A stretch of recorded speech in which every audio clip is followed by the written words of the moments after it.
Masakit po itong balita na natanggap natin mula kay Major General Retired Virgilio Garcia. I think he was once head of the Judge Advocate General Service or JAGO. Mga abogado po ito sa military service ng Armed Forces of the Philippines. At kanyang sinabi dito, pinorward niya sa akin, tinitingnan ko, na nagpa-press conference na daw si Akop, si Congressman Akop ng Antipolo, at nagmamayabang na siya ay PMA graduate at siya ay naging isang police general, naging abogado. Pero hindi naman nakikita ng mamamayan ang mabuting asal at mabuting pamamaraan bilang isang matino na legislator o member ng House of Representatives itong si Akop. Kasama ito, barkada ito ni Paduano, itong NPA Caldero, na sinipa ng CPP, NPA, NDF at muntik ng katayin yan dahil naging bodyguard yan ng mga asyendero at politiko sa Negros. At kung umasta ay parang may-ari ng Kongreso at naging bata-bata na ni House Speaker Tambaluslos para sa kanilang mga marurumi at abusadong panggigipit sa mga resource persons at mga kahambugan sa loob ng tuwadcom nila. No, barkada yan si Akop tsaka si Paduano. Sanggang dikit, kasi parehong sanggano ang estilo, parehong mga maton at parang hindi legislators pag umasta sa loob ng Kongreso. Akala mo ang tatalino, ang hambog, at akala mo pag mamay-ari nila ang poder sa gobyerno at ang akala mo kung umasta sila ay para silang Diyos at Hari sa loob ng Kongreso at sa bansang Pilipinas. Mantakin mo kung sino-sino lang ay pakontempt nila, mas matitino ang mga pinapakontempt nila doon sa loob kaysa sa kanila. Si General Wilkins, si Colonel Grijaldo, si Attorney Lopez, marami pa po, kami, si Loren Badoy, ako. Hindi lang po sa pagmamayabang, tanggalin nila, mga kababayan, tanggalin nila ang kanilang legislative powers sa pag-abuso sa pag-contempt. Yan ang open public debate sa loob man o labas ng Kongreso. Ilalampaso po natin ito si Akop tsaka si Paduano. At kahit sino sa kanila, hindi natin naatrasan yan. Hindi po ako nagmamayabang. Pero confident po tayo na kapag katotohanan at prinsipyo, ang pagdidibatihan kung sila ba ay nag-aabuso sa contempt powers nila at inaabuso nilang pondo at budget at ang kanilang oversight function at ginagamit nila ang kanilang poder bilang political persecutors at demolition operators laban sa mga kalaban ni Martin Tambaluslos at ng gobyerno ni Marcos. Kung yan ang pagdidibatihan at ano pang issue, good governance at ang kanilang pakikipagsabuatan sa CPP, NPA, NTF, handa po tayo dyan mga kababayan. Gina-challenge ka natin yan sila Papuntahin nyo kami, papuntahin nyo ako, walang kulong-kulong. Kasi hindi kami makapalagpag dyan sa loob. Pero kung sa labas ng Kongreso ang debate, hindi sila pwede makapag-aresto sa atin. Doon sa labas ng Kongreso. Kung sa loob man, isuspende ng rules. Talagang public debate. Di ba? Kaya nga mga kababayan, abusive, abusado na hambog pa, at nagdudunong-dunungan, naghahari-harian itong maton, parang hindi mga legislator, itong parang mga maton like Akop and Paduano. No? Tandem yan. Kambal sanggano yan at kambal abusado yan sa loob ng Kongreso. Siyempre, tinotolerate ni Martin Romualdez. Tinotolerate ng kanilang mga kasamahan. Kaya nagiging malakas ang loob na mga abuso. May katapusan din yan mga kababayan.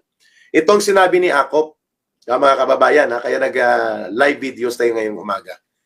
At malamang mag-press conference itong kambal sanggano, si Paduano at si Akop at ang kanilang hepe o pinuno ng tuwadcom nila na si Ace Barbers. Mag-ano yan sila malamang, mag-press conference at media briefing sila ngayon at idideklara nila na total failure at isang grand criminal conspiracy ang ginawa ni Pangulong Rodrigo Duterte na war on drugs.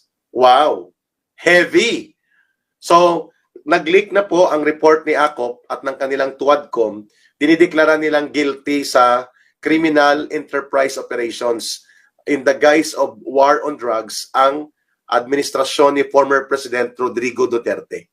At sinasabi nila na may mga namatay daw, sabi ni Akop, na 30,000 ang pinatay according to data. Anong data yan? Akop, sige nga, congressman ka pa naman at abogado at naging police investigators. Kaninong data? Data mo? Saan mo hinugot na puno ng mangga at lilim ng bayabas ang data mo na 30,000 ang pinatay. Eh samantalang ang nakarecord sa United Nations Human Rights Council, I was there in Bangkok, Thailand, nang ito po ay nagkaroon ng investigation. Kasama ko dyan ang Human Rights Center Director noon ng Philippine National Police. Kasama ko dyan sina Nunoy Katura ng Presidential Committee on Human Rights. Hinarap namin ang mga research team at mga writers, investigators ng UN Human Rights Council bago po pumutok ang pandemic. I can remember that dahil doon ako nag-Valentine's Day sa Bangkok, Thailand noong 2020. February, pagbalik namin, sarado ng mga borders. So I can tell you, Congressman Acop, right before your very eyes and your calloused face, yung kapal ng mukha mo at kapal ng mukha nyo nila Paduano dyan, ang naka-record doon is only 4,600 ang mga na-involved na namatay sa mga police operations. Doon sa United Nations Human Rights Council report, 4,600 lang ang official record ng mga namatay na ibinunga ng war on drugs ni Rodrigo Duterte na sinasabi niyong grand criminal enterprise and conspiracy. Wow, heavy Heavy on words. Kanino mo dinedescribe yan? Sa inyo? Sa Kongreso? Grand criminal enterprise and conspiracy. Wow, parang dinedescribe mong Kongreso Ayos? Parang dinedescribe mong Kongreso. Ako pa. Ulitin ko mga kababayan, I was there. I was part of the Philippine panel at I can show proof to that. May passport, may travel yan. Isinama po ako humarap sa mga researchers, writers, and investigators dahil hindi sila na makapunta sa Pilipinas, nag-aalangan sila noon na pumasok sa panahon ni Pangulong Rodrigo Duterte, pinuntahan natin at hinarap sila. Kasing data na hawak nila, grupo ng karapatan, mga piyansador at operators group ito ng New People's Army at ng CPP, NPA, NDF. Ang mga data doon, 32,000 or 33,000. Data din yan ni Joma Sison na 33,000, between 30 to 33,000 to 35,000 na mga namatay. Pero walang documentation. Ito, Congressman Acop, mag-research ka anong data ang sinasabi mo. The DOJ Special Panel na nag-review po ng administrative review on the war on drugs until 2020 February and even if after 2022, hindi po umabot, Congressman Acop, ng mahigit 5,000 o 6,000. Between that range po ang data na tinitingnan ng Department of Justice mismo, ng gobyerno. At yan din po ang datos, between 4,600 to 6,000 po ang tinitingnan ng mga namatay sa war on drugs on official number count by the Philippine National Police. Submitted po yan na data. Nandun din sa panel po ang isang DOJ, I think Assistant Secretary siya, na namumuno ng Administrative Task Force. Parang joint administrative order ng DOJ, I think it's Task Force 35. Yun ang pangalan niya. Letter S ang ang puno ng kanyang pangalan, babae. At nandun din po, ulitin ko, ang pinuno ng Office of the Presidential Committee on Human Rights, si Nunoy Katura. USEC ang level niyan. Thank you, Brown Morel, sa inyong pagpapakulay. Deeply appreciated po. Diyan na lang po nabubuhay si Ka Eric. Hindi ko lang po i-announce ang GCash, but you may call me. Ayoko po kasing parang palimos ang ating mga sessions. Bagamat need po ng mag-survive ng channel na ito at mismo ni Ka Eric for my family and for my advocacy.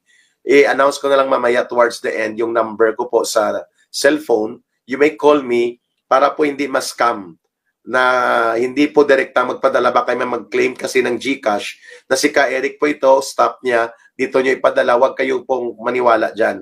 So, hindi po ako magbibigay ng GCash number ko dito sa inyo, kundi itawag nyo lang po sa akin kung may tulong kayo para po mapacilitate ni Ka Eric at ng aking staff at ng aking wife na tumutulong na rin po na mapalakas ang channel na ito. So, una pa lang, black eye na si Acop. Una pa lang nagsisinungaling siya. Paano naging 30,000 Congressman Acop at mga tuwadkom dyan sa Kongreso ang mga pinatay o namatay sa sinasabi ninyong grand criminal enterprise and conspiracy na war on drugs? na ginawa ng Pangulong Rodrigo Duterte at ng kanyang gobyerno noon. Nakalagay sa UN Human Rights Council ay hindi po umabot ito lagpas ng 6,000. Ang nakita ko nga ang data una was only 4,600.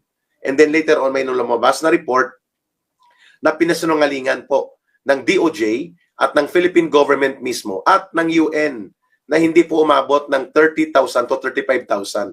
Propaganda line yan, Congressman Acop, ni Jose Maria Sison, na ngayon ay patay na pinuno ng Communist Party of the Philippines, New People's Army at NDF, National Democratic Front. Hindi mo ba alam yon? Na propaganda nila yan at ang nagbubundol ng ganyang mga naggagahol-gahol ng ganyang mga estilo ng mga propaganda lines na ibinibenta sa GMA, sa ABS-CBN, sa Rappler at sa mga mainstream corporate media na 80% halos ngayon ay kontrolado na ni Martin Romualdez ang pagmamay-ari at operations, pati tabloid.